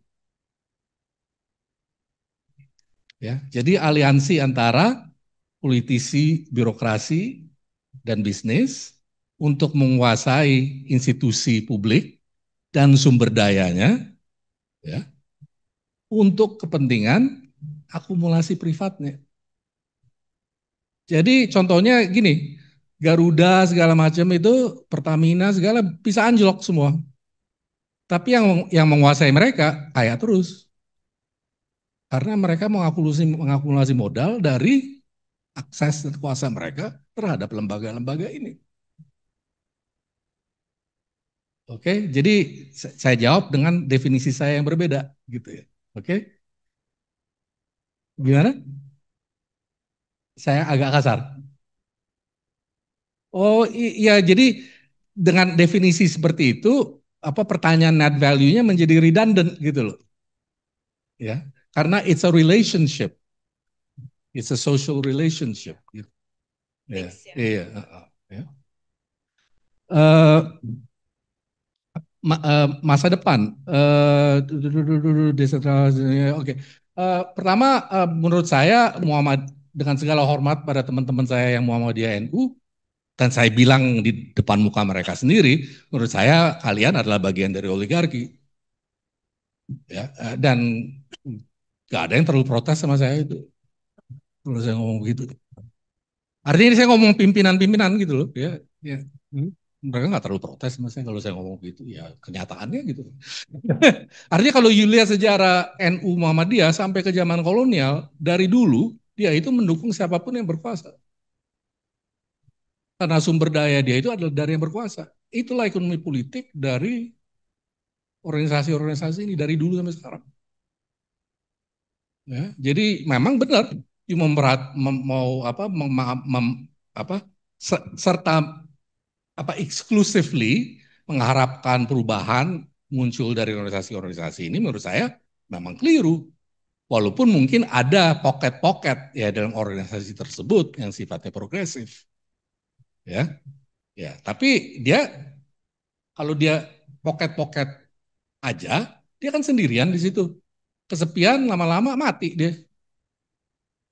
Nah, dia harus itu punya kaitan dengan yang progresif dari bidang-bidang dari tempat-tempat lain dalam masyarakat. Jadi nggak perlu NU Muhammadiyah apalah itu nggak penting gitu. Menurut saya sih gitu ya. Ya. Jadi kalau you bilang tawaran saya apa, ini sebenarnya tawaran saya sebenarnya konkret aja, cuma jalan ke arah situnya saya nggak tahu gimana. Tawaran saya konkret kok. Konkret sekali. Dan saya udah bilang ini dari tahun 2004 minimal. Ya. Bahwa untuk demokrasi, untuk kesejahteraan sosial, untuk keadilan, oligarki harus dilibas.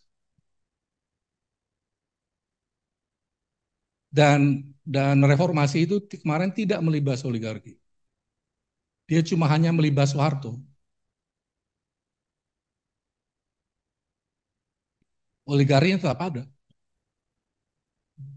Dan dia sifatnya sangat adaptable dan lain sebagainya tadi. Ya, jadi demokrasi, keadilan sosial, itu nggak mungkin dengan suatu sistem sosial yang memang mau dikuasai oleh 0,1% orang. Impossible. Kuasaan harus diambil dari mereka. Ya, terima kasih banget. Ini refleksi yang mendalam ya. Artinya perlu nih ada civic education nih, literasi untuk anak muda soal ini ya, oligarki dan sejarah yang sejak reformasi sampai sekarang ternyata kita masih menyisakan apa ya, kalau bahasa Jawa itu selilit ya. Selilit itu apa ya namanya, kalau bahasa Indonesianya itu apa Mas? Sisa ya, sisa makanan kalau digigit di gigi itu ya, selilit itu ya. Ternyata masih nyisa itu oligarkinya gitu. Bukan soal rezimnya aja, tapi oligarkinya ternyata nggak ikut di reform apa dilibas gitu. Oke, kita beralih ke yang pertanyaan berikutnya. Ini kayaknya terakhir ya, Pak Fedi ya. Nanti besok kalau Anda masih belum puas bisa datang lagi ke sesi keduanya Pak Fedi. Tadi Mas yang baju biru dan yang baju hitam sana. Belakang tadi. Kayaknya yang pakai belakang itu. Ya. Ya, Prof, mohon maaf kalau sedikit agak muter-muter. Maksud saya begini. Namanya siapa Mas? Saya Idil Akbar dari Mas Akbar. Politik Pemerintahan. Tadi Prof menyebut bahwa demokrasi itu sebagai arena kontestasi kepentingan. Misalnya. Kalau kepentingan itu kan berarti banyak hal ya Prof. Nah, diskonten itu kan sebetulnya bagian dari apa yang kemudian orang merasa tidak puas dengan soal kepentingan tadi. Nah, tetapi kemudian muncul lagi dari diskonten itu muncul sebuah bentuk untuk mencoba untuk mencari jalan keluar. Maka muncullah populisme di situ. Sehingga ini menjadi sebuah lingkaran begitu. Demokrasi menyebabkan membuka ruang bagi diskonten, diskonten kemudian mendorong adanya populisme. Kemudian populisme juga menjadi pendorong baik negatif maupun positif terhadap demokrasi. Itu bisa menjadi positif atau negatif. Itu sangat tergantung pada apa yang kemudian mereka lakukan.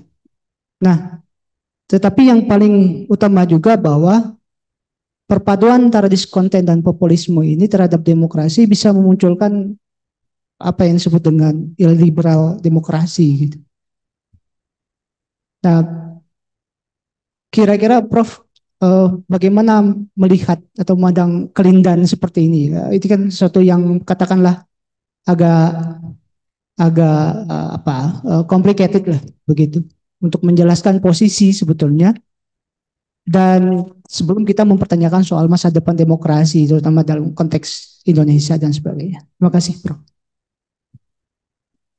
Terima kasih, Mas. Yang terakhir, silakan nama dan dari departemen mana ya? Terima kasih atas kesempatan. Nama saya Hengki Robot dari DPP 2025. Yang pertama-tama, saya mungkin sedikit mengutarakan kegelisahan terkait dengan peristilahan demokrasi liberal sendiri.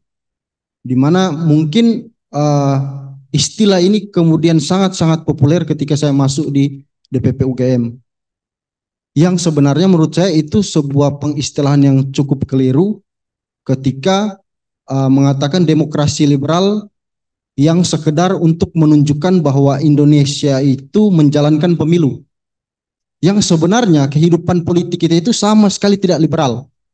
Sangat sama sekali tidak liberal. Sebenarnya liberalisme sendiri kan simpel.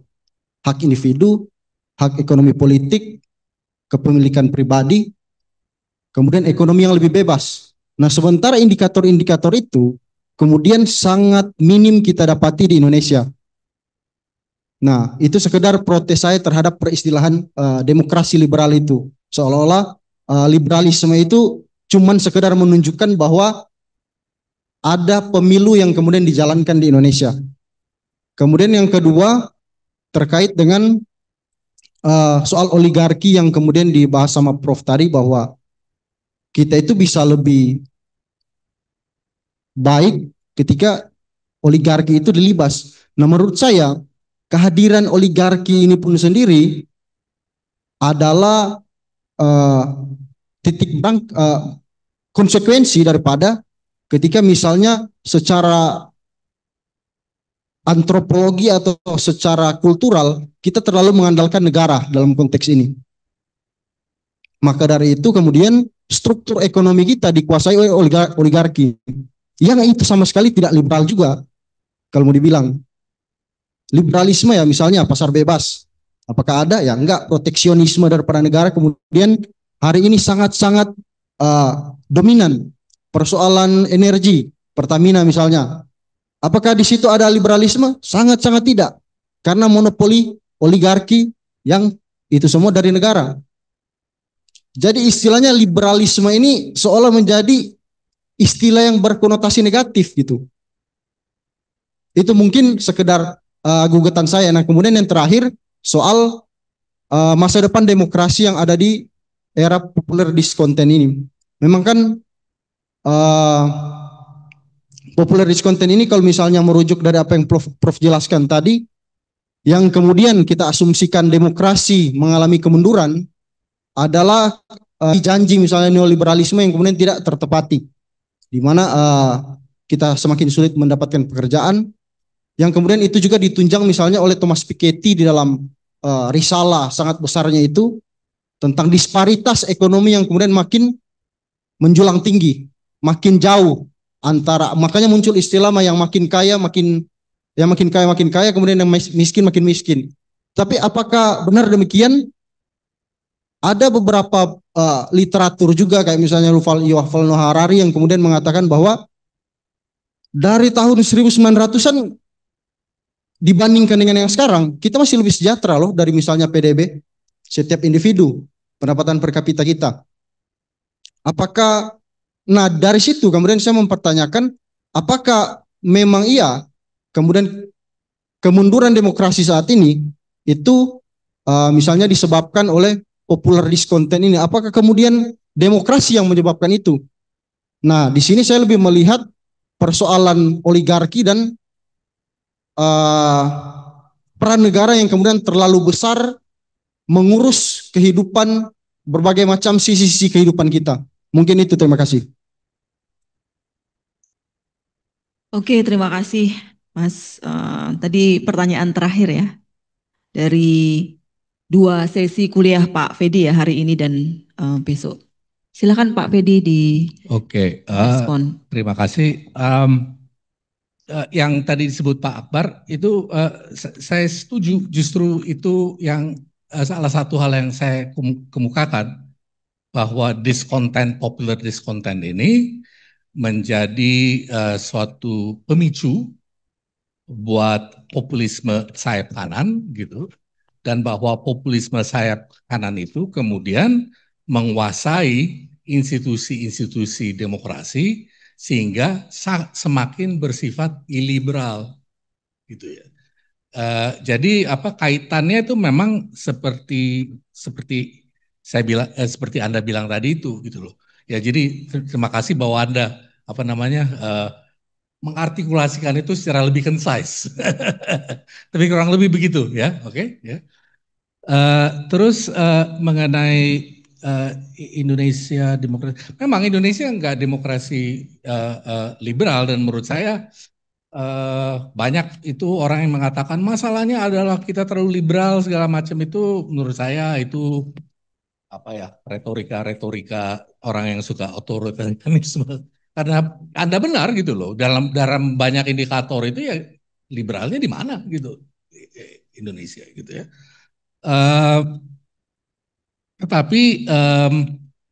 Tapi saya mungkin mau memberikan catatan aja terhadap yang Anda sebut dengan oligarki itu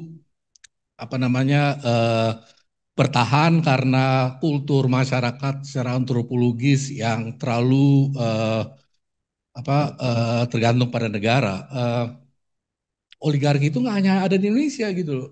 Yang negara yang free fight liberalism gitu, konon gitu ya, Amerika Serikat itu dikuasai oligarki juga gitu.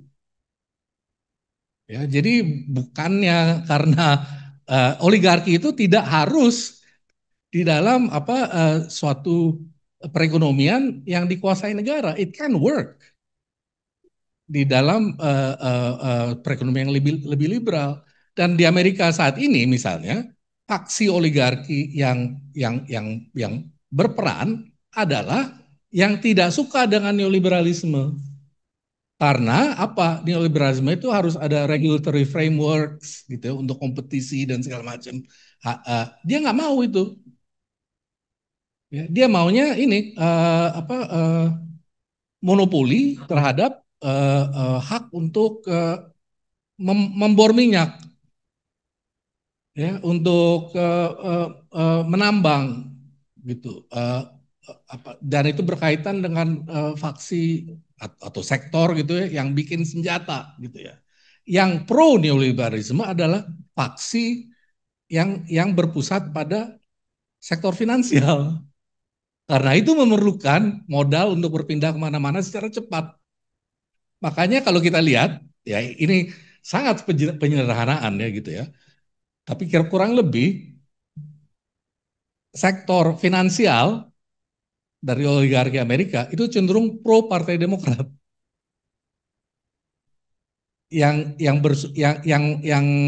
berpusat basis materialnya adalah di tambang, di minyak, cenderung Partai Republik. Tech Bros itu teknologi dulunya Demokrat, tapi karena dia nggak mau diatur, dia sekarang ke Republik. Gitu ya. Jadi itu catatan saya. Terus mengenai kita lebih liberal dari tahun 19 dengan pernyataan pendapatan per kapita. Pendapatan per kapita itu pertama itu mustahil bahwa 1900 lebih tinggi daripada sekarang karena GDP-nya jauh lebih rendah daripada sekarang. Walaupun jumlah penduduknya juga nggak sebanyak sekarang, tapi tolong membedakan antara income per kapita dengan distribusi dari kekayaan. Jadi income per kapita itu bisa tinggi, tapi distribusi kekayaan itu bisa sangat tidak equal gitu loh. Karena income per kapita kan cuma di average-nya doang gitu loh. Ya, tapi kalau ditelusuri lebih dalam, average-nya itu menjadi tidak representatif kalau kita menghitung bahwa yang 0,1% itu pengusahanya banyak banget gitu loh. Tapi kalau di average-kan dengan orang banyakan, ya kita dapat angka tengah itu gitu loh. Yang lebih ini adalah yang dalam statistik disebut yang below 50% and under 50% itu disebut median ya. Median itu lebih benar itu, walaupun itu juga nggak benar karena nggak bisa menangkap itu juga gitu. Tapi median itu lebih baik daripada average. Income per kapita itu menangkap average gitu. Ya jadi ya artinya kalau kita mau mengkritik ya ide-ide ekonomi ini, kita mesti ngerti ekonomi.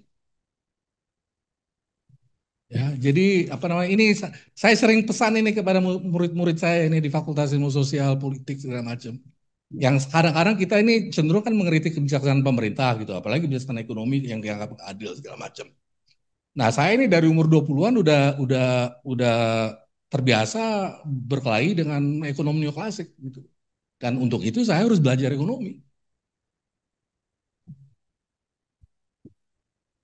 Oke, karena sudah jam 3, kayaknya kita mesti terpisah sementara waktu ya. Besok kita bisa bertemu lagi, tapi dengan Mas Aim.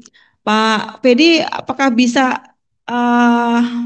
menyampaikan kalimat penutup atau quote untuk mahasiswa-mahasiswa kita pada siang hari ini? Teruslah berjuang. Yeay, teruslah berjuang. Aduh, terima kasih banyak. Terima kasih sekali juga teman-teman atas atensinya.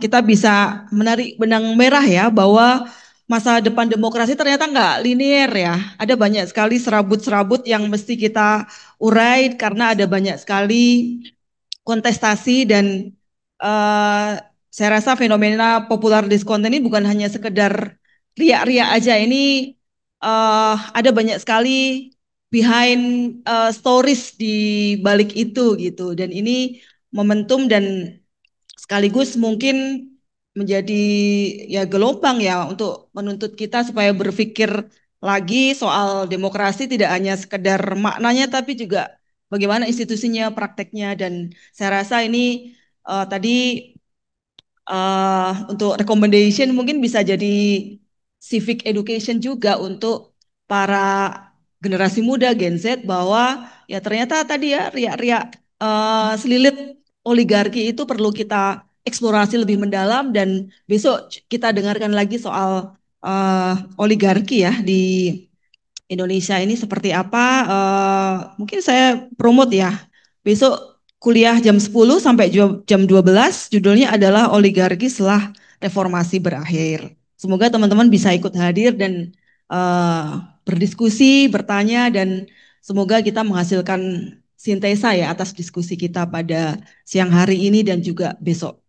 Terima kasih, kita tutup kuliah pada sore hari ini.